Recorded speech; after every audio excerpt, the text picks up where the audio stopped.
पाकिस्तान गुज़श्ता कई दिनों से जो है वो ईरान को बड़ी नरमी के साथ समझा रहा है। चूँकि पाकिस्तान जो है उसका सऊदी अरब के साथ जो है वो एक माहदा हो चुका है और पाकिस्तान चाहता है कि सऊदी अरब के खिलाफ जो है वो ईरान जो है वो किसी किस्म का ऐसा अमल नहीं करे। इसलिए ईरान को भी जो है वो सऊदी अरब को निशाना नहीं बनाना चाहिए।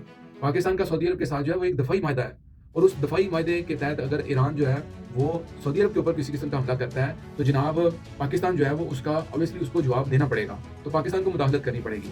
ईरान जो है वो ऐसा बार-बार कर रहा है और पाकिस्तान बार-बार सऊदी अरब को जो है वो सिर्फ़ ये समझा रहा है कि एक तो हमारा हमसाया है और दूसरा जो है वो ईरान मुस्लिम मुल्क है, आगे उसके ऊपर मुश्किल पड़ी हुई है, तो हम नहीं चाहते कि इसके ऊपर ज़्यादा कोई मुश्किल गिरे।